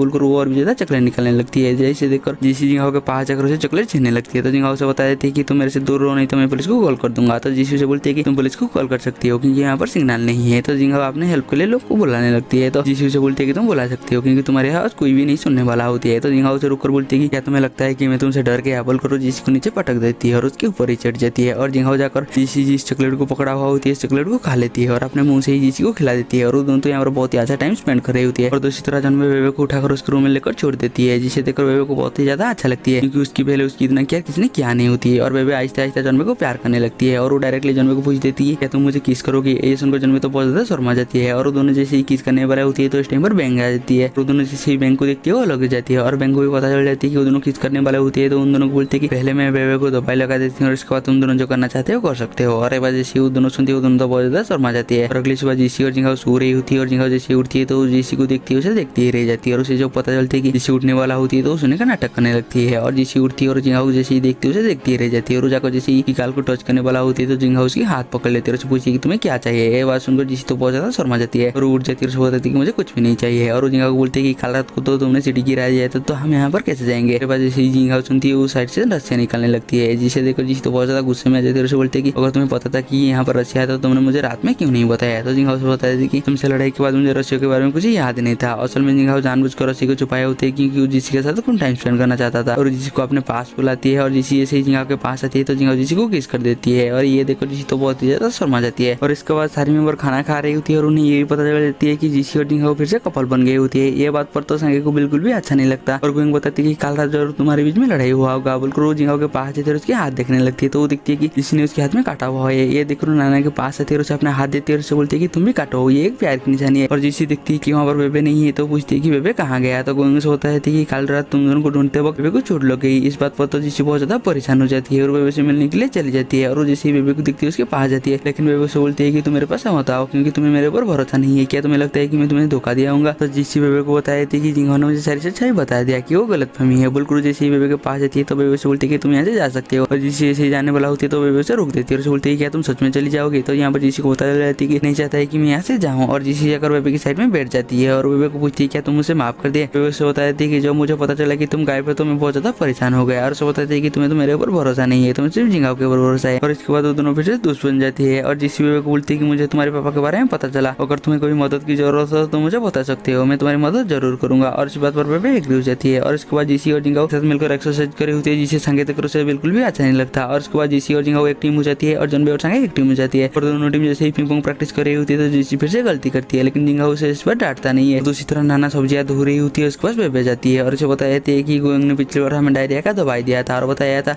अगर हम तुम्हारी खाना खाएंगे तो हमें डायरिया हो जाएगा। और एक बार जैसे ही नाना सुनती है तो बहुत ज्यादा गुस्सा आती है और बेबे बोलती है कि क्या तुम्हें सब्जियां धो सकते हो। बोलकर सब्जियां धोने के लिए बेबे को दे देती है और गोइंग से मिलने के लिए गुस्से में यहाँ से चली जाती है। और दूसरी तरह डैन पर्स को बचने के लिए लाया होती है और इस टाइम पर दो लड़के जा रही होती है और गलती से उनकी पैर उसकी पर्स में गिर जाती है जिस वजह से उन दोनों में बहुत ज्यादा लड़ाई हो जाती है और उन्हें छुड़ाने के लिए उनकी साइड के दुकानदार आने लगते हैं। और उसके बाद सारे मेंबर एक साथ बैठे हुए होते हैं तो गोइंग सारे मेंबर को बताया था कि आज हमारा बारबेक्यू पार्टी है इसलिए सारे मेंबर एंजॉय करो। ये उसे पूछती है कि बारबेक्यू कहाँ है तो गोइंग उसे बताती है कि तुम चिंता मत करो और नाना को भेज देती है किचन में बारबेक्यू लाने के लिए। सारे मेंबर एक साथ बैठकर बारबेक्यू पार्टी कर रही होती है तो गोइंग खड़ा कर बताती है कि क्यों ना हमें ट्रूथ एंड डेयर गेम खेलना चाहिए और सारे मेंबर उसे मना कर देती है। तो गोइंग बताती है कि क्यों ना हमें रुमाल चोरी गेम खेलना चाहिए और इस बात पर सारे मेंबर एग्री हो जाती है। और जिंगाओ जिसी को बोलती है कि तुम देखना है कि गोइंग मेरे पीछे ही कुछ सामान छड़ेगा तो जिसी उसे बताती है कि मुझे इसके बारे में पता है। और उसके बाद गेम स्टार्ट हो जाती है और गोइंग सारे मेंबर की चारों तरफ से घूमने लगती है और जैसे ही जिंगाओ के पास कुछ छोड़कर जाने वाला होती है जिंगाओ उसे पकड़ लेती है और गोइंग इस मैच को हार जाती है। हार जाने की वजह से उसे सजा मिलती है और उसे पूछा जाता है कि गाना गाओगी या डांस करोगी। तो गोइंग बताती है कि मैं नाना का फेवरेट सॉन्ग गाऊंगा और इस बात पर नाना तो बहुत ज्यादा खुश हो जाती है। उसके बाद गोइंग नाना का फेवरेट सॉन्ग गाने लगती है और उसके साथ सारी मेंबर भी गाने लगती है। और दूसरी तरह इंडियन लड़ाई की थी इस वजह से वो पुलिस स्टेशन में होती है तो इसकी नजर सामने जाती है तो देखती है कि उसके पापा उसी पुलिस स्टेशन में आए होते हैं। जैसे अपने पापा को देखते हैं अपने मुंह ही छुपा लेती है तो उसके पास पुलिस वाला आती है और उसे पूछती है कि तुम अपना मुंह क्यों छुपा रही हो। तो डैना ने बता देती है कि लड़ाई की वजह से बहुत ज्यादा बुरा लग रहा है। तो पुलिस वाला उसे बोलती है कि तुम यहाँ पर साइन कर घर चल जाना और यहीं पर बैठकर बुरा मनाना। और जो दोनों के साथ लड़ा हुआ होती है वो पहले साइन करके यहाँ से चली जाती है और डैना का पापा भी काम खत्म हो गया होती है वो बाहर आ जाती है और डैना ने जैसे अपने पापा को दोबारा देखी दोबारा छुपने लगती है तो पुलिस वाला उसे जोर से बोलते है कि तुम यहाँ पर साइन कर लो और उसके पापा की नजर उसके ऊपर चली जाती है और वो डैना को देख लेती है और डैना को पता चल जाती है कि उसके पापा ने उसे देख लिया तो और ज्यादा छुपता नहीं और यहीं पर साइन कर देती है। तो पुलिस वालों से 30 बांध देती है और उसे बता देती है कि ये तुम्हारा कंपनसेशन है। और यहाँ पर डैन अपने सामान पकड़ती है और पैसे भी पकड़ती है और गुस्से में यहाँ से चल जाती है और उसके पापा तो उसे देखते ही रह जाती है। तो दूसरी तरह गोइंग सारी मेंबर बोलती है कि क्यों ना हम हमारे गेम को थोड़ा सा इंप्रूव करे बोलकर सारी मेंबर को अपना आंख बंद करने के लिए बोलती है। इस बात पर सारी मेंबर अपना आंख भी बंद कर लेती है और गोइंग उनके पीछे पीछे घूमने लगती है और जाकर जैसे अपने सेट में बैठती है किसी को समझ में नहीं आ रही होती कि गोइंग किसके पीछे सामान छुड़ा होती है। और यहाँ पर नाना बता देती है कि गोइंग किसके पीछे सामान छुड़ा होती है और जिसे अपने पीछे सामान देखती है वो बताने लगती है कि मुझे नाचना या गाना कुछ भी नहीं आता। जिंगाओ से बोलती है कि मैं तुम्हारे गाना गाना चाहती हूँ तो जिसी से बता देती है कि मुझे सच में गाना गाना नहीं आता। तो जिसी सारी मेंबर को बताती है कि क्यों ना मैं एक कहानी बता दूं और इस बात पर सारी मेंबर एग्री हो जाती है। तो जिसी बता देती है कि वो कहानी बहुत ज्यादा बोरिंग है। और दूसरी तरह जय लॉप ऑफ द क्राउड्स लेकर उसकी माँ के साथ लड़ रही होती है और उसकी माँ से बोलती है कि तुम इस प्रोजेक्ट को बंद कर लो लेकिन जय से बोलती है कि अगर मैं भूखा ही मर जाऊंगा फिर भी इस प्रोजेक्ट को बंद नहीं करूंगा। और पीछे से डैन ने सारी बातें सुन रही होती है और जैसे जय गुस्से में कल काट देती है डैन अंदर आती है और डैन जय को पूछती है सुंदरी क्या आज तू गुस्से में है और उसे बताती है कि देख आज मैंने 30 यूएन कमाई की है इसलिए आज मैं तुझे कुछ अच्छा सुना खिलाती हूँ। और इस बात पर भी जय एग्री हो जाती है और जिस सारे मेंबर को एक रैबिट की कहानी सुनाती है जिस रैबिट का सपना होती है कि उसे बड़ा बनकर सुंदर बनना है जिस वजह से वो अपना स्किन का बहुत ही अच्छे से ध्यान रखती है। लेकिन उसे एक दिन पता चलती है कि एक जादूगर ने उसकी स्किन को बिगाड़ दिया है जिस वजह से रैबिट को बहुत ज्यादा गुस्सा आया और उसने डिसाइड किया होता है कि वो इस जादूगर से बदला लगा। असल में जिस यहाँ पर खुद के बारे में बता रहा था खुद को रैबिट बता रहा था और बता रहा था कि उसके पापा को जिसने फंसाया था वो उसे बदला लगा और रैबिट बदला लेने के लिए एक न्यू शुरुआत किया और वो जैसे आगे गया तो उसे दलदल मिल गया और किस्मत से उसे एक कछुआ मिल गया और उस कछुए ने रैबिट का मदद भी की है और उस कछुए ने रैबिट को अपने पीठ पर बिछा कर उस दलदल निकाल दिया। असल में जिसका न्यू शुरुआत करने का मतलब वो रिपोर्टिंग 1 में एंट्री करना। और कछुआ का मतलब डैनन होती है जिसने उसकी घर पर साथ दिया और उसे बताती है कि जब कछुआ ने उसे पार कर दिया था तो उसके सामने एक बर्फ का चट्टान आ गया जिसे रैबिट पार नहीं कर सका और थक्कर वहीं पर रुक गया। तब इसके सामने एक ईगल आ गया और वो रैबिट का मदद किया और ईगल थोड़ा सा अकड़ू था। असल में जिसी यहाँ पर जिंगाओ के बारे में बात कर रहा था और बताती है कि उस ईगल की वजह से उस रैबिट बहुत सारे दोस्त बनाए जिसने कि उन्हें खाना दिया और पीने के लिए पानी तक दी और जिसी उन सबके बारे में ही बात कर रहा था। और बताती है कि रैबिट जैसे आगे गया तो उसे वो जादूगर मिल गया। तो नाना उसे पूछती कि क्या रैबिट को दोबारा उसकी चेहरा मिल जाती है। तो जिसी से बता देती कि ऐसा होना थोड़ा सा मुश्किल है। और रैबिट ने जादूगर को पूछा कि तुमने ऐसा क्यों किया। तो जादूगर बताती है कि मैंने ऐसा इसीलिए किया क्योंकि मैं ऐसा कर सकती हूँ, क्योंकि मेरे पास शक्तियां हैं। और बात रैबिट को बिल्कुल भी अच्छा नहीं लगा और जादूगर को बोला कि तुम ऐसा नहीं कर सकते। बिल्कुल जादूगर का छड़ी छीन लिया और उसे एक गुफा में बंद कर लिया। असल में जिस यहाँ पर ये बताना चाहता है कि मेरे पापा को जिसने फंसाया था मैं उसे जेल भेजना चाहती हूँ। और यहीं पर उसकी कहानी खत्म हो जाती है। और यहाँ पर सारे मेंबर तो बहुत ज्यादा सीरियस हो जाती है जिसकी कहानी सुनकर। और गोइंग जिंगा को बोलती है कि तुम भी एक कहानी सुनाओ क्योंकि तुम दोनों कपल हो और तुम दोनों में प्यार बढ़ सके। और नाना जिंगा को बोलती है कि तुम भी वही रैबिट वाला सुनाना। तो जिंगा बताती है कि मुझे कहानी सुनाना नहीं आता, गोइंग से जबरदस्ती सुनाने के लिए बोलती है। तो जिंगा से बोलती है कि ठीक है और बताती है कि एक रैबिट था जिसका एक दिन मुकाबला एक डायनासोर से हो गया। और वजह से सारे मेंबर सुनते हैं तो सारे मेंबर जिंगा के ऊपर हंसने लगते हैं। और जिंगा गुस्से में बोलती है कि मुझे कहानी सुनाना नहीं आता। तो वो बताती है कि मैं एक सबको कहानी सुनाती हूँ। और दूसरी तरह डैनन ढेर सारा फास्ट फूड लेकर आ गया होती है। ये देखो जेहू डैनन को पूछती है तुम्हें आज मेरे ऊपर इतना प्यार क्यों आ रहा है। तो डैनन से होता है कि बहुत किस्मत को एक दूसरे का सहारा बनते हैं। इस सुनकर भी जेहू उसके बात पर एग्री हो जाती है और वो फास्ट फूड को खाने लगती है। तो डैनन बताती है कि ऐसी मौके को बेर चाहिए। तो जेहू से बताती है कि मैं कम पीती हूँ। तो डैनन से बोलती है कि पीने से सब कुछ ठीक हो जाएगा। बोलकर वो 10 बोतल बियर मंगा लेती है। और वे फिर से सारे मेंबर को एक रैबिट की कहानी सुनाने लगती है कि एक रैबिट को कैरेट बहुत ज्यादा पसंद था। तो उसकी नजर आसमान की तरह गया तो वो एक चमकता हुआ कैरेट देखा और वो सोचा कि वो कैरेट को कैसे भी करके अपनाएगा। के लिए उसके पीछे जाने लगा लेकिन उसे जल्दी ही पता चल गया था कि वो कैरेट उसकी कभी भी नहीं हो सकता। फिर भी उसके पीछे वो हार नहीं मानना चाहता था और वो ही चमकता हुआ कैरेट के पीछे भागने लगा। और उसे भागते भागते शाम हो गई और वो जैसे रात में जा रही थी तो नीचे गिर गई और उसे एक लकड़ी मिल गई। और वो सोचा कि उसी लकड़ी के जरिए में वही चमकता हुआ कैरेट को पालेगा। और जब सुबह हुआ उसे पता चला कि वो कोई लकड़ी नहीं था, वो एक पतला सा कैरेट था। और हमें यहाँ पर पता चलती है कि जो चमकता हुआ कैरेट है वो और कोई नहीं जिंगा हुआ है और जो पतला कैरेट है और कोई नहीं जनबे है। और यहाँ पर और भी एक बात पता चलती है कि बेबे आहिस्ते आहिस्ते जिंगा को भूलने लगा है और जनबे को पसंद करने लगा है। और गोइंग बताती है कि रैबिट के पास जो भी कैरेट है और उसे खा लेना चाहिए, उसे दूसरों का इंतजार नहीं करना चाहिए। और ये बात बेबे समझ गया था। और जनबे गोइंग को चुप कर रही थी और बेबे बोलती है कि मैं तुम्हारे लिए पानी लेकर आती हूँ। बोलकर उसके लिए पानी लेने के लिए चली जाती है। और नाना सारी मेंबर को कहती है कि मैं तुम सबके लिए मशरूम सूप बनाया हूँ ताकि तुम्हारी ट्रेनिंग में आसानी हो सके। बोलकर वो मशरूम सूप लेने के लिए चली जाती है। तो जिसी उसे रोक देती है और बोलती है कि मैं भी तुम्हारी मदद करने जाती हूँ। बोलकर उसके साथ वो मशरूम सूप लेने के लिए चली जाती है। डैनन जय को होता है कि जब मैं घर से निकला था तो मैंने घर में बोला था कि मैं एक फेमस डिजाइनर बनकर वापस आऊंगा, लेकिन जब मेरे पापा ने मुझे पुलिस स्टेशन में देख लिया तो उन्हें तो मुझे देखकर बहुत ज्यादा शर्म आता होगा। मैं एक डिजाइनर बनने के लिए निकला था लेकिन एक फोटो बन गया। तो जय से बताती है कि तुम्हारी तो इतना है, मेरी माँ तो मुझे नमक हराम बताती है। तो जय से बोलते है कि फिर भी मैं अपने घर को बहुत ज्यादा मिस करती हूँ। तो जय से बता देती है कि तुम बिल्कुल सही बोल रहे हो, मैं भी अपने घर को बहुत ज्यादा मिस करती हूँ और मैं अपने घर में वापस जाना चाहती हूँ। तो डैनन जोर से बोलती है कि मम्मी पापा मैं आपको बहुत ज्यादा मिस करती हूँ। और जय डैनन को ऐसे झूठ चिल्लाते हुए देखकर वो भी झूठ से चिल्लाने लगती है कि मम्मी मैं भी आपको बहुत ज्यादा मिस करती हूँ। तो डैनन से पूछती है कि क्या तुम तुम्हारे पापा को मिस नहीं करते। तो जय होता है कि अगर मैं पापा को मिस करूंगा तो मम्मी मेरे के ऊपर नाराज हो जाएगी। ये सुनकर डैनन जय को गले लगा लेती है और बताती है कि वो हमारे पेरेंट्स है, वो हमेशा हमारे भलाई ही चाहेंगी। और यहाँ पर बेबे और नाना को छोड़कर सारे मेंबर मशरूम सूप पी रही होती है। और यहाँ पर नाना तो गोइंग को जबरदस्ती मशरूम सूप पिला रही होती है क्योंकि उसने उसकी खाने की बुराई की थी ना इसलिए। और इस टाइम पर बारिश हो जाती है तो सारी मेंबर घर के अंदर चली जाती है और गोइंग सारे मेंबर को लाकर टॉवल देती है और उनके साफ होने के लिए बोलती है। और गोइंग तो नाना को साफ कर रही होती है और जनवे बेबे को साफ कर रही होती है। और ये सारी चीजें जिंगा देख रही होती है और जिसी के पास है तो उसे टॉवल छीन लेती है और उसे जबरदस्ती साफ करने लगती है जिससे किसी को अपना हेल्प कम और सजा ज्यादा लग रही होती है। और उस टाइम पर लाइटिंग होती है तो नाना आगे को गले लगा लेती है जिसे देखकर जिंगा जाकर जिसी को गले लगा लेती है। उसे बोलती है कि तुम्हें डर नहीं लग रहा। तो जिसी उसे दूर कर बताती है कि मुझे डर नहीं लग रहा। तो जिंगा उसे बोलती है कि तुम्हें डरना चाहिए। जिंगा का ऐसी बिहेवियर देखकर जिसी को कुछ भी समझ में नहीं आ रही होती है तो जिसी का तबियत खराब होने लगती है। तो जिंगा को ऐसा लगती है कि जिसी नाटक कर रही है। तो वो देखती है कि आहिस्ते आहिस्ते सारे मेंबर का तबियत खराब होने लगती है लेकिन नाना और बेबे का तबियत नहीं खराब होता है। तो बेबे बता देती है कि हम दोनों ने ही सूप को नहीं पिया था, जो लोग भी सूप को पिए थे उनका तबियत खराब हो गया। तो जनबे नाना को पूछती है कि तुमने सूप में क्या डाला था कि हमारा तबियत खराब हो गया है। सुनकर नाना तो रोने लगती है और जनबे की और भी ज्यादा तबियत खराब होने लगती है इसलिए वो बाथरूम की तरफ भागने लगती है। और जैसे ही गोइंग बाथरूम से बाहर आती है तो सारी मेंबर को बताती है कि कोई भी नाना को ब्लेम मत करो। और एक बार जैसे नाना सुनती है उसके पास जाती है, यहाँ पर गोइंग बेहोश हो जाती है। तो जिंगा सारी मेंबर को बताती है कि हमें फूड पॉइजनिंग हुई है, पास एक सैटेलाइट फोन है, मैं जाकर उसे कॉल करती हूँ ताकि हमारे पास कोई मदद आ सके। वो देखती है कि जिसी सो चुकी होती है तो संगे उसे रोक देती है और बताती है कि मैं जाकर कॉल करती हूँ और मदद लेकर आती हूँ। बोलकर यहाँ से चल जाती है। बेबे आकर उसी मशरूम का फोटो दिखाकर बताती है कि अगर तुम इसी मशरूम को खाओगी तो तुम्हें डायरिया के साथ साथ उल्टी भी हो सकती है और तुम कुआं में भी जा सकते हो। ऐसे उनको नाना तो रोने लगती है क्योंकि गोइंग बहुत बहुत ही ज्यादा खा लिया होती है ना इसीलिए। और उसके बाद बेंग वेंग का ट्रीटमेंट करती है और वो जनबे को एक दवाई देती है और उसे बताती है कि एक पेन किलर है, तुम खा लो, तुम्हें भी आराम मिल सकती है। और सांगे और जिंगा को बता देती है कि कल सुबह ही हमारे पास मदद आ सकती है। तो जिंगा बेंग का दिया हुआ दवाई सांगे को दे देती है और उसे खाने के लिए बोलती है। और दूसरी तरह बेबे जाकर जनबे को दवाई खिलाकर वो यहाँ से आ जाती है और जनबे सो रही होती है और कुछ समय के बाद उसकी नींद टूट जाती है। और जैसी खिड़की के पास जाती है वो देखती है कि बेबे तो जिंगा के रूम के सामने खड़ा हुआ होती है और उसकी रूम में घुस जाती है और जनबे को कुछ डाउट होने लगती है तो उसे देखने के लिए जाती है। और यहाँ पर बेबे जनबे के पास जाती है और वो जनबे को अपने सारे दिल की बात बता देती है कि पहले मैं तुम्हें पसंद करता था लेकिन मैं अभी जनबे को पसंद करती हूँ बोलकर उसे फाइनली गुड बाय बोल देती है। और वो जाकर उसकी फोरहेड में किस कर देती है। और वो जैसे साइड में घूमती है तो वो देखती है कि जनबे उसे देख रही है और जनबे को ऐसा लगती है कि बेबे ने उसे चीट किया है। अगली सुबह चौपर आ जाती है तो सारी मेंबर हॉस्पिटल में चली जाती है और जनबे और बेंग एक साथ बैठे हुए थे तो बेंग जनबे को बोलती है बेबे को पूरी तरह से चोट लगा हुआ था फिर भी वो किचन में काम कर रही थी। तो जनबे से बोलती है क्या तुम्हें बेबे को वो डाउट है। तो बेंग बता देती कि हाँ, क्योंकि उस मशरूम के बारे में बेबे के अलावा और किसी को पता नहीं था और बेबे ही नाना को उस मशरूम को बनाने के लिए बुलाया था, इसलिए तुम बेबे के ऊपर थोड़ा सा नजर रखना। पर बात जैसे जनबे को पता चलती है उसे तो बहुत ज्यादा गुस्सा आती है बेबे के ऊपर, क्योंकि उसे ऐसा लगती है कि बेबे ने सब इसलिए किया था कि वो जिंगाओ के करीब जा सके। दूसरी तरह जिंगाओ के पापा बैठे हुए होते हैं तो उनके असिस्टेंट उन्हें कॉल करती है और उन्हें बताया जाती है कि जिंगाओ को थोड़ा सा फूड पॉइजनिंग हुआ था लेकिन वो ठीक है। और उन्हें पूछती है कि क्या हमें ये जिंगाओ की मम्मी को बताना चाहिए। तो जिंगाओ के पापा उन्हें मना कर देती है और बताती है कि अगर उन्हें पता चलेगा तो वो बहुत ज्यादा परेशान हो जाएंगे। और प्रेसिडेंट को याद आती है कि वो पहली बार यूरोन को अपने स्कूल में देखे थे जहाँ पर कि यूरोन बहुत ज्यादा उदास था और वो कुछ काम में बाहर गए थे। जैसे वापस आ रहे थे तो यूरोन को देखे थे, जाकर उनके साथ बात करते हैं और उनके लिए ड्रिंक ऑर्डर करते हैं और उन्हें देखकर ऐसा लगता है कि जिसे इस बात का उन्हें पछतावा हो। जीसी और जिंगाओ दोनों हॉस्पिटल में होते हैं तो जीसी जिंगाओ को बोलती है कि तुम्हारे पापा की इतना अच्छा बिजनेस है फिर भी तुम पिंग पोंग क्यों खेलते हो। तो जिंगाओ जीसी को बताया जाता है कि मैं पिंग पोंग 2 ही रीजन से खेलती हूँ। पहला रीजन ये है कि मेरे पापा मुझे जो भी काम देते हैं उसी काम को खत्म करने में मुझे कोई दिक्कत नहीं होता और मेरे पास बहुत ज्यादा टाइम होती है। और दूसरी रीजन ये है कि अगर मैं पिंग पोंग नहीं खेलता तो तुमसे नहीं मिल पाता। मेरे पास जैसी जीसी होती है तो बहुत ज्यादा शर्मा जाती है और वो शर्माते हुए जिंगा को बोलती है कि तुम कितना प्यारी बात बोलते हो। मेरे पास जैसे ही जिंगा सुनती है वो जिसके करीब जाकर बता देती है कि तुम क्या उससे भी ज्यादा प्यारी बात सुनना चाहती हो। जिसी उसे हाँ बोल देती है तो जिंगा उसे बता देती है कि मैं नहीं बताऊंगा बोलकर वो साइड में चल जाती है। तो जिसी को बहुत ज्यादा गुस्सा आती है और जिंगा जिसी को बता देती है कि हिजंग ने मेरे जवाब का रिप्लाई दिया है लेकिन उसने तो साफ साफ मना कर दिया है कि वो के ग्रुप के साथ काम नहीं करेगा। अगर के ग्रुप को हिजंग के साथ काम करना है तो के ग्रुप को हिजंग की लीगल टीम के साथ बात करना होगा। और इस बात पर जिसी तो साफ साफ हो जाती है कि हिजंग कुछ छुपाना चाहती है, ऐसी कुछ बात की हिजंग नहीं चाहते कि इसके अलावा ये बात और किसी को पता चले। और जिंगाओ जिसी को बोलती है कि तुम चिंता मत करो, मैं कैसे भी करके हिजंग को तुमसे मिलाऊंगा। और वो जिसी को बोलती है कि हमारा ट्रेनिंग 2 दिन पहले खत्म हो गया है, क्यों ना हम कहीं पर घूमने चले। और इस बात पर जीसी एग्री हो जाती है और इसके बाद दोनों घूमने के लिए जाते हैं। और जीसी और जिंगाओ पैराग्लाइडिंग कर रही होती है लेकिन जीसी को तो बहुत ज्यादा डर लग रही होती है, इसलिए वो जिंगाओ को बताती है कि मुझे तो बहुत ज्यादा डर लग रहा है। तो जिंगाओ जीसी को बोलती है कि तुम चिंता मत करो, मैं तुम्हारे साथ हूँ, तुम्हें कुछ भी नहीं होगा। और वो जीसी को शांत कराती है और दोनों तो बहुत ज्यादा एंजॉय करते हैं। और इसके बाद दोनों बोटिंग पर भी जाते हैं जहाँ पर कि दोनों फिर से बहुत ज्यादा एंजॉय करते हैं। और इस वजह से जीसी तो बहुत ज्यादा थक जाती है, उसे तो चला भी नहीं जाता है। तो जिंगाओ उसे पिगबैक राइड देती है और दोनों जैसे जा रही होती है तो जिंगाओ जीसी को पूछती है कि आज तुमने एंजॉय किया है। तो जीसी उसे बता देती है कि हाँ, आज मैंने बहुत ज्यादा एंजॉय किया है। तो जिंगाओ जीसी को बोलती है कि तुम चिंता मत करो, ऐसे ही मैं तुम्हारे लाइफ टाइम ख्याल रखूंगा। तो वो जीसी की तरह देखती है तो जीसी तो ऑलरेडी सो गया होती है, इसलिए वो जीसी को और भी कुछ बोलता नहीं और जीसी को लेकर यहाँ से चली जाती है। उसके बाद सामने दोनों डिनर करने के लिए बैठे होते हैं तो जिंगाओ जीसी को बोलती है आज तुम प्यारी लग रही हो। सुनकर जीसी तो बहुत ज्यादा खुश हो जाती है। तो जिंगाओ जीसी को बताया कि आज तुम कुछ ज्यादा ही प्यारी लग रही हो। तो जीसी से बताया कि मैं तो ऐसे ही हमसे प्यारी लगती हूँ। तो जिंगाओ से बताया कि ऐसा नहीं है, आज तुम कुछ ज्यादा ही प्यारी लग रही हो। जीसी समझ जाती है कि जिंगाओ से चिढ़ाना चाहती है, इसलिए वो खाना खाने के लिए आगे बढ़ने लगती है। तो जिंगाओ से रोक देती है, उसे बोलती है कि हमें तुम्हें खाना खाने के लिए परमिशन दिया है बोलकर अपने हाथ पीछे लेकर जाती है और कुछ लेकर आती है और लॉबस्टर के ऊपर डालने लगती है। असल में उसके हाथ में कुछ भी नहीं होता है। तो जीसी से पूछती है कि ये क्या है। तो जिंगाओ से बता देती है कि ड्रैगन पाउडर है। ये सुनकर जीसी तो हंसने लगती है और दोबारा जैसे ही खाने के लिए जाने वाला होती है तो जिंगाओ से रोक देती है, उसे बोलती है कि क्या मैंने तुम्हें दोबारा खाने का परमिशन दिया है, तुम बिल्कुल भी रोमांटिक नहीं हो बोलकर जिसकी करीब जाने लगती है। ये देखो जीसी को ऐसा लगती है कि जिंगाओ से किस करने वाला है और जिंगाओ जिसको बोलती है कि तुम भी मेरे करीब आओ। ये देखो जीसी तो और भी ज्यादा खुश हो जाती है और जिंगाओ के करीब आने लगती है। तो जिंगाओ अपने जीसी के पीछे लेकर जाती है और उसके पीछे से कुछ लेकर आती है और वो जिसी को बताया कि ये कोकोनट पाउडर है बोलकर रोस्टर के ऊपर डालने लगती है। ये देखकर जिसी तो बहुत ज्यादा गुस्सा आने लगती है और गुस्से में जिंगा को बोलती है कि क्या अभी मैं खा सकती हूँ। तो जिंगाओ से खाने का परमिशन दे देती है और जीसी तो जानवर की तरह खाने लगती है। और अगली सुबह जिंगाओ जीसी को लेकर किसी से मिलने के लिए जाती है और जैसे जीसी को पता चलती है कि वो हिजियांग है तो बुरी तरह से शौक हो जाती है और जिंगाओ हिजियांग को अपने क्लब में इन्वाइट करती है कुछ बनने के लिए, लेकिन हिजियांग सबसे मना कर देती है। तो जीसी हिजियांग को समझाने लगती है कि आप 20 साल पहले उसी स्कूल में पढ़ चुके हो और आप इंडिविजुअल टूर्नामेंट का चैंपियन भी रह चुके हो। और जैसे ही 20 साल पहले की बात करने वाला होती है हिजियांग उसे रोक देती है और यहाँ से जाने के लिए बोलती है। तो जिंगाओ हिजियांग को बताया जाती है कि हम इस इन्विटेशन को लेकर काफी सीरियस है, आप इसके बारे में जरूर सोचना बोलकर वो जीसी को लेकर यहाँ से चल जाती है। और दोनों जैसे ही जा रही होती है जीसी जिंगा को बोलती है कि मुझे 20 साल पहले क्या हुआ था डायरेक्टली हिजियांग को पूछ लेना चाहिए था, नहीं तो मुझे उनके पापा के बारे में बता देना चाहिए था कि उनके पापा की हालत बहुत ज्यादा खराब है। ये सुनकर शायद हिजियांग वापस टिंगवान में आ जाते हैं। तो जिंगाओ जीसी को बोलती है कि तुम बिल्कुल सही बोल रहे हो, डॉक्टर ही का तबियत बहुत ज्यादा खराब है। तो जिसी से पूछती है कि तुम्हें इस बारे में कैसे पता चला। जिंगाओ से बताती है कि मैं जनरल ऑफिस में काम करती हूँ और वो एक डॉक्टर है, अगर उनका तबियत खराब होगा तो रिपोर्ट तो करेंगे ना। ये सुनकर जिसी जिंगा को बोलती है कि अगर तुम्हें डॉक्टर ही का तबियत के बारे में पता चला तो तुम इस बारे में हिजांग को क्यों नहीं बताए। तो जिंगाओ जिसी को बोलते है कि तुम्हें कैसे पता चला कि मैं इस बारे में हिजांग को नहीं बताया। और दूसरी तरह हिजांग जैसे ही जिंगाओ का दिया हुआ फाइल देखती है उसे याद आती है कि 20 साल पहले उसके पापा ने उसे बुलाता है कि तुम कैसे भी करके इस इंडिविजुअल टूर्नामेंट को जीत लो ताकि तुम्हें स्कॉलरशिप मिल सके। और उसके बाद यूरेन ने भी उसे रिक्वेस्ट किया था कि तुम इस टूर्नामेंट को हार सको ताकि उनको स्कॉलरशिप मिल सके और हम दोनों अपडेट जा सके, नहीं तो हम दोनों का ब्रेकअप हो जाएगा। फिर भी हिजांग उनको सबसे मना कर देती है और उसे सॉरी बोलकर यहाँ से चली जाती है। और उसी कंपटीशन में किसी ने उनको ट्रॉफी दिया था जिसलिए उन्होंने अपने ओपोनेंट से लड़ लिया था, इसलिए उसे इस मैच से डिसमिस कर दिया था और उसे टेंगवान से भी निकाला गया था। और जैसे ही हिजांग उस फाइल को ओपन करती है तो वो अपने पापा की फोटो देखती है और वो देखती है कि उसके पापा तो बहुत ज्यादा बीमार है। और दूसरी तरह जनबे बेबे को मिलने के लिए बुलाती है। ये देखकर बेबे तो बहुत ज्यादा खुश हो जाती है और जनबे के पास जाती है, उसे समझाने लगती है कि तुम जैसा सोच रहे हो कुछ भी नहीं है, तुम्हें गलतफहमी हुई है। लेकिन जनबे उसे रोक देती है और उसे डायरेक्टली पूछती है क्या वो सूप तूने बनाया था, क्योंकि उस दिन किचन में तुम गए थे और उसी मशरूम के बारे में तुम्हारे अलावा और किसी को पता नहीं था। और जैसे बेबे को पता चलती है कि जनबे उसके ऊपर डाउट कर रही होती है तो उससे गुस्सा आती है और उसमें बोलती है कि ऐसा करने का रीजन मेरे पास क्या होगा। बेबे देखती है कि जनबे उसे गुस्से में देख रही होती है तो बेबे समझ आती है कि जनबे को ऐसा लग रहा है कि मैंने ही सारे लोग को बीमार किया था ताकि मैं जिंगा को करीब जा सकूं। और वो जनबे को समझाने लगती है कि तुम जैसा सोच रहे हो ऐसा कुछ भी नहीं है। और जनबे बेबे को रोक देती है और बेबे ने जनबे को जो पहले लेटर दिया होती है वही लेटर जनबे बेबे को दिखाती है और उसे पूछती है क्या है सच में मेरे लिए था। लेकिन बेबे उसे कुछ भी बोल नहीं पाता और जनबे समझ आती है कि वो लेटर उसके लिए नहीं था। तो वो बेबे को वही लेटर पकड़ा देती है और बताती है कि मैं तुम्हारी और जिंगा के बारे में किसी को नहीं बताऊंगा, लेकिन मैं मशरूम के बारे में किसी से छुपा नहीं सकता बोलकर गुस्से में यहाँ से चली जाती है। और बेबे उसके पीछे पीछे जाने लगती है और उसे समझाने लगती है कि तुम जैसे सोच रहे हो कुछ भी नहीं है। लेकिन जनबे उसकी कोई भी बात नहीं सुनता और यहाँ से चली जाती है। और दूसरी तरह उतने बैठकर खाना खा रही होती है और डैनन तो जय का कुछ अच्छे से ध्यान रख रही होती है, क्योंकि डैनन को पता चल गया था कि जय को डिजाइन के बारे में बहुत सारी चीजें पता है। अगर वो जय के साथ दोस्ती कर लेगा तो उसे भी इस बारे में पता चल जाएगा। और इस टाइम पर जिसी आ जाती है तो जिसका पापा भागते हुए जिसके पास जाती है और उसे देखकर बोलती है कि तुम तो कितने पतले हो गए हो। तो जिसी से बोलती है कि ऐसा कुछ भी नहीं है, मैं केरल जाकर बहुत ही ज्यादा एंजॉय किया है और मैंने बहुत सारा लॉबस्टर भी खाया है। अगर आपको पसंद है तो मैं भी आपके लिए लॉबस्टर बना सकती हूँ। असल में जिससे अपने पापा को झूठ बोल दिया होती है कि मैं कैरेज घूमने के लिए जा रही हूँ। अगर उसके पापा को पता चल जाती है कि जिसी पिंग पोंग की ट्रेनिंग में आज पर जा रही होती है तो उसके पापा से कभी भी अलाउ नहीं करती। और जिसे जिसकी नजर उन दोनों के ऊपर जाती है तो उन दोनों को पूछती है कि आप तुम दोनों में लड़ाई नहीं होते। तो डैनन अपने हाथ ले जाकर जेहे के कंधे के ऊपर डालकर जिसको बताती कि हम दोनों अच्छे दोस्त बन गए। लेकिन जेहे उसके हाथ को साइड कर जिसको बताती कि ऐसा कुछ भी नहीं है, डैनन को मेरी खम बहुत ज्यादा पसंद आ गई इसलिए वो मेरी चेली बन गई। और इस बात पर भी डैनन जेहे को कुछ भी बोलता नहीं है। और जेहे जिसी को बोलती है कि कल हमारे स्कूल खुलने वाली है, क्या तुमने होमवर्क कर दिया है। और जैसे जिसी को याद आती है तो वो भागते हुए चल जाती है अपना होमवर्क करने के लिए। और जैसे अपना होमवर्क खत्म कर जेहे को दिखाती है तो जेहे को उसकी होमवर्क पसंद नहीं आती, इसलिए उससे दोबारा करने के लिए बोलती है। और अगले दिन प्रिंसिपल इन सारे स्टूडेंट को ऑडिटोरियम में बुलाती है और उन्हें बताती है कि उनको फोन की वजह से हम एक न्यू स्कॉलरशिप शुरू करने वाली है। इस स्कॉलरशिप जिस भी स्टूडेंट को मिलेगा वो अपने फैमिली के साथ वर्ल्ड टूर में जा सकती है। और वो उनको फोन की चेयरमैन मिस डोंग को स्टेज पर बुलाती है। और जिसी जैसे ही उनको फोन की चेयरमैन मिस डोंग को देखती हो तो पूरी तरह से शॉक हो जाती है, क्योंकि वो पहचान जाती है कि वो उसकी मॉम है। और उसे याद आती है कि उसकी मॉम उसे कैसे बारिश में क्लास छोड़कर चली गई थी। और मिस डोंग सारी मेमोरी को बताई थी कि ये स्कॉलरशिप फंड मेरी बेटी ओली के नाम से शुरू किया गया है, जो कि बचपन में मेरे से दूर हो गया था और मैं बचपन में मेरी बेटी का बहुत अच्छे से ध्यान रखती थी। और जैसे जिसी होती है उसे याद आ जाती है कि उसकी स्टेप फादर की एक बार पैसा चोरी हो गया था और उसकी स्टेप फादर उसी के ऊपर ही इल्जाम लगाया था कि तूने ही मेरे पैसे लिया था। और उसकी मम्मी उसकी साथ नहीं दिया था और उसके स्टेप फादर का साथ दिया था और जिसी को डांटने लगा था। और जैसे जिसी को याद आती है उससे तो बहुत ज्यादा गुस्सा आती है। मिस डोंग सारी मेमोरी को बताती है कि मुझे उम्मीद है कि मैं मेरी बेटी से एक न एक दिन मिलूंगा बोलकर अपना स्पीच खत्म करती है। तो उसके लिए सारे स्टूडेंट क्लैप करने लगते हैं और यहाँ से जाने लगते हैं। और जिंगाओ जिसी को बोलती है कि जनबे ने पता नहीं क्यों हमें पिंग पोंग क्लब में बुलाया है तो हमें जाना होगा। और जैसे जिसी को देखती है वो समझ आती है कि जिसी गुस्से में है। तो जिसी को पूछती है कि तुम्हें क्या हुआ है। तो जिसी गुस्से में जिंगा को बोलती है कि ये सिर्फ स्कॉलरशिप है, अगर इतना ही बात होता तो उन्होंने टैक्स पर क्यों नहीं बता दिया बोलकर गुस्से में यहाँ से चल जाती है। तो जिंगा उसके पीछे पीछे जाने लगती है, उसे पूछती है कि तुम्हें असल में हुआ क्या है। तो जिसी उसे कुछ बोलता नहीं, उसे अपना गुड़िया मांगती है और उसे पूछती है कि इस गुड़िया के बारे में किस किस को पता है कि ये गुड़िया मैंने तुम्हें दिया है। तो जिंगा उसे बता देती है कि इस गुड़िया के बारे में सिर्फ गोयंग नन्ना और जनबे को पता है। तो जिसी जिंगा को बोलती है कि तुम मुझसे वादा करो कि तुम कभी भी ये नहीं बताओ कि ये गुड़िया मेरा है। तो जिंगा को बोलता है कि कोई बात नहीं, तुम भी मुझसे वादा करो कि तुम कभी भी अपने चेहरे में उदासी नहीं लेकर आओगी। तो जिसी जिंगा को बोलती है कि तुम कितना अच्छे हो। तो जिंगा जिसी को बोलती है कि कभी तो सच बोल लिया करो। तो जिसी बताती है कि मैं बिल्कुल सच बोल रही हूँ, अगर तुम्हें मेरी बातों के ऊपर भरोसा नहीं तो तुम खुद ही क्यों नहीं चेक कर लेते बोलकर जिसी जिंगा का हाथ पकड़ती है और अपने चेस्ट के ऊपर रख देती है। और बाद जैसे ही जिसी को रियलाइज होती है जिंगा से दूर चल जाती है और वो जिंगा को बोलती है कि तुम कुछ गलत मत समझना। तो जिंगा जिसी को छेड़ने के लिए बोलती है कि अगर मैं कुछ गलत समझूं। और बाद जैसी जिंगा को बोलती है कि तुम एक भेड़िया हो। तो जिंगा जिसी को बोलती है कि तुम बिल्कुल सही बोल रहे हो और इस भेड़िया को एक खरगोश की जरूरत है बोलकर जिसी की तरह जाने लगती है। तो जिसी भी जिंगा से दूर भागने लगते हैं और दोनों तो बहुत ज्यादा एंजॉय करते हैं। दूसरी तरह जनबे जैसे ही पिंग पोंग क्लब में जाती है वो देखती है कि बेबे तो वहाँ पर पहले से ही खड़ा हुआ है। और बेबे जैसे ही जनबे को देखती है भागती है उसके पास जाती है, बोलती है कि मुझे पता है कि मेरे से गलती हो गया है, लेकिन मैंने किसी को जानबूझकर चोट नहीं पहुंचाई है, क्या तुम्हें मेरे ऊपर भरोसा नहीं है, तुम तो मेरी बॉयफ्रेंड हो। जॉन बेबे को बताए थे कि मुझे पता है कि तुम्हें कभी भी मेरे से प्यार ही नहीं था। और इस टाइम पर जिंगा और जिसी आ जाती है तो बेबे भागते हुए जिसके पास जाती है और उसे गले लगा लेती है। तो जिसी बेबे को पूछती है कि तुम्हें हुआ क्या है। तो बेबे जिसी को बताए थे कि जॉन बेबे को डाउट है कि वो मशरूम मैंने बनाया था जिस वजह से तुम सबको फूड पॉइजनिंग हुआ है। तो जिंगा जॉन बेबे को पूछती है कि क्या बेबे सच बोल रही है। तो जॉन बेबे बताए थे कि हाँ, क्योंकि उस रात को मैंने देखा था। बोलकर ये रुक जाती है और बेबे को बताती है क्यों ना तुम इसके बारे में बता दो। और बेबे जैसे ही कुछ बोलने वाला होती है इस टाइम पर सारे मेंबर आ जाती है और गोइंग को जैसे ही पता चलती है कि जॉन बेबे के ऊपर डाउट कर रहे हैं। गोइंग सारे मेंबर को बताया था कि फूड पॉइजनिंग में बेबे का कोई भी गलती नहीं है। सुबह मेरे भाई ने मुझे मेल कर बताया था कि पैकेजिंग वालों से पैकेजिंग के टाइम कुछ गलती हो गई थी, इसलिए मशरूम मिक्स हो गए थे और हम इस मशरूम को खाकर बीमार पड़ गए थे। जैसन को जिस तो बहुत ज्यादा गुस्से में जाती है और जन्मे को बोलते है क्या तुम्हें बेबे को चोट पहुंचाने में मजा आती है। और वो बेबे से माफी मांगने के लिए बोलती है, लेकिन जन्मे किसी को कुछ बोलता नहीं और यहाँ से चल जाती है। और बेबे जैसे जन्मे के पीछे जाने वाला होती है जिसी उसे रोक देती है और उसे बोलती है कि अगर तुम्हें कोई चोट पहुंचाता है तो उसे आसानी से माफ नहीं करना चाहिए, क्योंकि जिसी को कुछ पता नहीं होता है ना, इसलिए। और बेबे को शांत करने लगती है। उसके बाद जिसी और जिंगा जा रही होती है तो जिंगा बोलती है कि हमें चोट पहुंचाने वाले को हमें जल्दी माफ नहीं करना चाहिए, आज तुम जल्दी ही गुस्सा हो गई, क्या कुछ हुआ है। तो जिसी उसे होता है कि जॉन बेबे का कितना ध्यान रखती है, लेकिन मुझे पता नहीं था कि जॉन बेबे इतना आसानी से बदल जाएगा, लोगों का असली चेहरा पहचानना कितना मुश्किल होती है। तो जिंगा उसे बताती है कि मुझे ऐसा नहीं लगता, मुझे ऐसा लगता है कि उन दोनों में कुछ हुआ है, क्योंकि जॉन में ऐसे ही बदल जाने में से लड़के में नहीं है। और बताती है कि ये प्रॉब्लम उन्हीं की है तो उन्हें क्यों नहीं सॉल्व करने देते। और उसे बताती है कि क्यों ना हम कहीं पर अच्छे खाने के लिए चले। बोलकर जिससे जैसे ही जा रही होती है मिस्टंग उनके पास आती है और जिसे ऐसी मिस्टंग को देखती है वो तो चुप हो जाती है। और मिस्टंग जिंगा को पूछती है कि ये तुम्हारी गर्लफ्रेंड है। तो जिंगा बता देती है कि हाँ ये मेरी गर्लफ्रेंड है। तो मिस्टंग उन दोनों को अपने घर में खाने के लिए इन्वाइट करती है, जिस बात पर जिंगा एग्री हो जाती है। तो मिस्टंग बताती है कि तुम जिस प्रोजेक्ट को सबमिट किए हो इस प्रोजेक्ट में कुछ प्रॉब्लम है, अगर तुम बिजी हो तो हम इसके बारे में बाद में बात करेंगे, लेकिन जिंगा को बताई थी कि मुझे बेबे से मिलना है, इसलिए तुम मिस्टंग के साथ जा सकती हो। बोलकर वो मिस्टंग के साथ उसे भेज देती है। और उसके बाद जिसी बैठा हुआ होती है तो उसके पास आगे आती है और उसे बोलती है कि तुम जिस टाइम पर बेबे को बोल रही थी कि अगर हमें कोई तकलीफ देता है तो हमें उसे आसानी से माफ नहीं करना चाहिए, इस टाइम पर तुम कुछ अलग ही इंसान लग रहे थे, क्या कुछ हुआ है। लेकिन जिसी उसे कुछ भी बोलता नहीं है और वो यहाँ से चल जाती है। तो संगे उसे पूछती है कि तुम कहाँ पर जा रही हो। तो जिसी उसे बताया था कि मैं लॉबस्टर खरीदने के लिए जा रही हूँ। बोलकर यहाँ से चली जाती है। दूसरी तरह जिंगा काम कर रही होती है तो उसके बाद मिस्टंग आती है और उसे बोलती है कोई जल्दी नहीं, ये काम तुम मुझे कल भी खत्म कर दे सकते हो। लेकिन जिंगा मिस्टंग को बोलती है कि आप चिंता मत कीजिए, मैं 30 मिनट में ही ये काम खत्म कर दूंगा। तो मिस्टंग बोलती है कि ठीक है, मैं तुम्हारे लिए खाना बना रही हूँ और तुम खाना खाकर यहाँ से जाना। तो जिंगा मिस्टंग को पूछती है कि क्या आपको खाना बनाना आती है। तो मिस्टंग बताया था कि हाँ मैं खाना बनाना सिखाऊं, ताकि जिस दिन मेरी बेटी मुझे मिल जाए मैं इसके लिए खुद ही खाना बना सकती हूँ। बोलकर वो खाना बनाने के लिए यहाँ से चल जाती है। और जिंगा जिसको कॉल कर पूछती है कि तुम कर क्या रही हो। तो जिसको बताया था कि मैं मेरे पापा के लिए खाना बना रही हूँ। ये सुनकर जिंगा को तो बहुत ज्यादा गुस्सा आती है और उसे बताती है कि तुम तो कभी मेरे लिए खाना नहीं बनाए। तो जिसी जिंगा को बोलते है तुम चिंता मत करो, पहले मैं मेरे पापा के लिए खाना बना देती हूँ और उसके बाद मैं तुम्हारे लिए खाना बनाऊंगा। बोलकर वो कॉल काट देती है। और यहाँ पर जिंगा को तो बहुत ज्यादा गुस्सा आ रही होती है, लेकिन वो ज्यादा कुछ जिसी को बोलता नहीं और अपना काम करने लगती है। और दूसरी तरह जिसी खाना बना रही होती है और वो एक ऊपर एक बाउल तोड़ रही होती है और उसे उन दिनों देख रही होती है। और जो है जिसका पापा को पूछती है क्या आपको जिसका बनाया हुआ खाना खाने का हिम्मत है। तो जिसके पापा उन दोनों को बोलती है जिसी कैसा भी खाना क्यों ना बनाओ, तुम दोनों उसकी खाने का तारीफ करना। और इस बात पर वो दोनों एग्री हो जाती है। और दूसरी तरह जिंगा अपना काम खत्म कर लिया होती है और अपने जितने भी गुस्सा होती है वो जिसका दिया हुआ डल के ऊपर निकाल रही होती है। और इस टाइम पर मिस्टंग आ जाती है और जिंगा को बताया कि खाना रेडी हो गया है, तुम आकर खाना खा लो। और जिंगा के सामने जो डॉल रखा हुआ होती है उसे लैपटॉप ने कवर कर लिया होती है, इसलिए उस डॉल को देख नहीं पाती है। और वो जिंगा को बुलाकर यहाँ से चल जाती है। जिसी लॉबस्टर बना रही होती है उसे डैंडन और जेहू देख रही होती है। और डैंडन जाकर जिसी लॉबस्टर को छूने वाला होती है तो जिसी उसे रोक देती है और उसे बताती है कि ये मेरे पापा के लिए है। तो डैंडन पूछती है कि हम क्या कहेंगे। तो जिसी उन्हें डाइनिंग टेबल की तरह दिखाने लगती है और बताती है कि वहाँ पर तुम्हारी खाना है। तो डैंडन उसे गुस्से में बताती है कि अगर तू हमें ऐसे ही सताएगी तो हम तेरे बारे में सारी अंकल को बता देंगे कि तू अभी भी जिंगाओ के साथ रिलेशनशिप में है और तू कहीं कोरस पोरस नहीं की थी, जिंगाओ के साथ घूमने के लिए गई थी। ये सुनकर जिसी तो बहुत ज्यादा घबरा जाती है और उन्हें बोलती है कि तुम इस बारे में डैड को मत बताना। और डैंडन जिसी की कोई बात नहीं सुनता और जिसी के पापा को बुलाने लगते हैं और जिसी उन दोनों को रुकने की कोशिश करती है, लेकिन उन दोनों रुकते नहीं है। और जिसके पापा आकर उन्हें पूछते हैं क्या हुआ है। तो डैंडन बात को घुमाने के लिए बता देती है कि मुझे भी लॉबस्टर खानी है। तो जो बताती है कि मुझे भी लॉबस्टर खानी है। ये सुनकर जिसी तो बहुत ज्यादा खुश हो जाती है क्योंकि उसकी सच्चाई बाहर नहीं आई ना, इसलिए। और उसके पापा बताती है कोई बात नहीं, हम मिलकर लॉबस्टर खाएंगे। बिल्कुल उन्हें बैठा देती है और लॉबस्टर लेकर उनके सामने रख देती है खाने के लिए। और दूसरी तरह जिंगाओ मिस्टंग के साथ खाना खा रही होती है तो जिंगाओ देखती है कि मिस्टंग बहुत ज्यादा उदास है। तो मिस्टंग को पूछती है कि आपको हो क्या गया है। तो मिस्टंग जिंगा को बताई थी कि एक पुरानी कहावत है कि जख्म समय के साथ भर जाती है, लेकिन कुछ जख्म ऐसी होती है जो कि अपने शरीर में जड़ बना लेती है, जिसके बारे में तुम जब भी सोचती हो तुम्हें हमेशा तकलीफ ही देती है। जब भी मैं ओली के बारे में सोचती हूँ मुझे हमेशा दर्द होती है। तो जिंगाओ मिस्टंग को बोलती है कि आप चिंता मत कीजिए, आपको आपकी बेटी मिल जाएगी। और वो मिस्टंग को पूछती है कि आपको बेटी के बारे में क्या आप मुझे कुछ बता सकते हो। तो मिस्टंग जिंगा को बताए थे कि मेरी बेटी को तितली और फूल बहुत ज्यादा पसंद थे, उसे जब भी बचपन में कोई मिलता था उसे प्यार करने लगता था। और बचपन में हमारी हालत कुछ भी सही नहीं थी, फिर भी मैंने ओली का बहुत याद से ध्यान रखा। और ओली को बचपन में गुड़िया बहुत ज्यादा पसंद थी, जब भी मैं उसे गुड़िया बना कर देती थी वो हमेशा अपने पास रखता था। और जिंगा मिस्टंग को बोलती है कि आप बिल्कुल सही बोल रहे हो कि लड़कियों को गुड़िया बहुत ज्यादा पसंद है। ये बात जिंगा इसलिए बोल रही रही होती है क्योंकि जिसने भी उसे एक गुड़िया दिया होती है ना, इसलिए। और दूसरी तरह जिसी काम कर रही होती है और डैनन और जय बैठ कर टीवी देख रही होती है और डैनन टीवी देखकर जय को बोलती है कि लड़कों के लिए कितना आसान होती है ना लड़कियों के करीब जाना। और वो जय को बोलती है कि अगर तुम्हें प्यार में मदद चाहिए तो तुम मुझे बता सकते हो, मैं तुम्हारी मदद जरूर करूंगा। और जिसी भी जय को बोलती है कि डैनन बिल्कुल सही बोल रही है। डैनन को अच्छे से पता होती है कि लड़कों को क्या पसंद है क्या नहीं पसंद। अगर तुम डैनन की मदद लोगे तुम्हारे लिए आसान हो जाएगा बोलकर अपने पापा के पास चली जाती है। तो उसके पास जिसी को अपने पास बैठा देती है, उसे बोलती है कि तुम आज बहुत ही अच्छे से खाना बनाए है और उसे पूछती है कि तुम आज मेरे लिए खाना क्यों बनाए। तो जिसी बहाना लगाने लगती है कि आज मैं फ्री था और मैंने आपको बोला था कि मैं आपको लस्टर खिलाऊंगा इसलिए मैं खाना बनाया। तो उसके पापा उसे बताया थी कि जब तुम LKG में थे तो मैंने तुम्हारे लिए कैरन बनाया था जिससे कि तुमने तोड़ दिया था, इसलिए तुमने अपना पॉकेट मनी बचा कर मेरे लिए खाना बनाया। और उसे पूछती है कि तुम सच बताओ कि आज तुम मेरे लिए खाना क्यों बनाए। तो जिसी बहुत ज्यादा इमोशनल हो जाती है और इमोशनल होकर अपने पापा को बोलती है कि मैं आपकी बेटी बनकर बहुत ज्यादा खुश हूँ और मैं नहीं चाहती हूँ कि मैं आपसे दूर जाऊँ। और जिसको अभी समझ आती है कि जिसी किसी बात को लेकर परेशान है, लेकिन वो जिसी को कुछ ही बोलते नहीं है। असल में जिसे अपनी पुराना मांग को देखकर उसे याद आ गया होती है कि उसकी मम्मी ने उसे कैसे छोड़ दिया था। और यूं जिसी को समझाने लगती है कि तुम चिंता मत करो, सब कुछ ठीक हो जाएगा बोलकर जिसी को शांत कराने लगती है। और दूसरी तरह जिंगा अपने काम में डोंग को दिखाती है। तो मिस डोंग जिंगा को बोलती है कि तुम आज के बाद मुझे आंटी डोंग बुलाना। उस बात पर जिंगा एग्री हो जाती है और जिंगा मिस डोंग को बोलती है कि अगर मेरे काम में कुछ प्रॉब्लम हुआ तो आप मुझे बता सकते हो, मैं इसे सही कर दूंगा बोलकर जाकर जिसका दिया हुआ गुड़िया धरकर यहाँ से चल जाती है। और फिर से मिस डोंग उसी गुड़िया को देख ही नहीं पाते। दूसरी तरह बेबे कॉलेज के बाहर जनबे के इंतजार कर रही होती है और जनबे जैसे आती है तो बेबे भागती हुई जनबे के पास जाती है। बोलती है कि देखो मैं तुम्हारे लिए फिर से कुकीज बनाया हूँ। तो जनबे उसे रुक कर बताया था कि मैं अभी तुम्हारे बॉयफ्रेंड नहीं हूँ इसलिए तुम ये सब करना बंद करो। और बेबे जनबे को समझाने लगती है कि मशरूम वाली गलत फहमी थी, वहाँ पर तो मेरी गलती नहीं थी। तो जनबे बेबे को बताया थी कि मैं बहुत दिन से कुकीज खा रही हूँ लेकिन मुझे पता नहीं था कि ये कुकीज मेरे लिए नहीं था। वजह से बेबे सुनती है उसे बताया थी कि इस बार मैंने तुम्हारे लिए बनाया है बोलकर जनबे को खाने के लिए देती है, लेकिन जनबे उस हिसाब से मना कर देती है। और जैसे उसकी हाथ साइड करने लगती है तो उसकी हाथ बेबे की कुकीज के ऊपर लग जाती है जिस वजह से उसकी कुकीज नीचे गिर जाती है और बेबे जाकर अपने सारे कुकीज उठाने लगती है। और उसे भी अन्य लोग देख रही होती है और जनबे को बुरा भला करने लगती है कि वो बेबे को परेशान कर रहा है, लेकिन बेबे रुक कर सारी में को बताया थी कि एक कुकीज मेरी ही वजह से गिरा है। और वो जनबे के साइड लेने लगती है, लेकिन जनबे बेबे की कोई बात नहीं सुनता और यहाँ से चल जाती है। और क्लासरूम में बैठकर सारे स्टूडेंट जनबे और बेबे के बारे में बात कर रही होती है कि जनबे ने बेबे को डंप कर लिया। और एक बार जी है सुनती है उनके पास जाकर पूछती है क्या सच में जनबे ने बेबे को डंप कर लिया। तो उसे बताया था कि हाँ जनबे ने बेबे को डंप कर लिया। और एक बार जी है सुनती है वो बाहर चल जाती है और हमें पता चलती है कि इस बात को लेकर जी तो बहुत ज्यादा खुश होती है। और दूसरी तरह कुछ लड़कियां जनबे और बेबे के बारे में बात कर रही होती है कि जनबे ने बेबे को इसलिए छोड़ा क्योंकि उनमें सेमीफाइनल पर पहुंच गया है, अगर वो चैंपियन ट्रॉफी जीत जाता तो उसे स्कॉलरशिप मिलेगा और उसे बेबे की क्या जरूरत। और इस टाइम पर जनबे आ जाती है और अपने सामान रखकर जैसे ही प्लेग्राउंड में जाने वाला होती है तो एक लड़कियां उसके सामान को नीचे गिरा देती है। ये देखकर जनबे पहली बार उसे कुछ भी बोलता नहीं है और दोबारा जाकर अपने बैग को ऊपर रख देती है। और वो जैसे ही जाने वाला होती है लड़की दोबारा उसकी सामान को नीचे गिरा देती है। ये देखो जनबे को तो बहुत ज्यादा गुस्सा आती है। गुस्से में उसे पूछती है कि तुम कर क्या रहे हो। वो लड़की उसे बोलती है कि तुमने शायद सही से रखा नहीं होगा इसलिए नीचे गिर गया होगा। और उसे बताती है कि हम बेबे नहीं है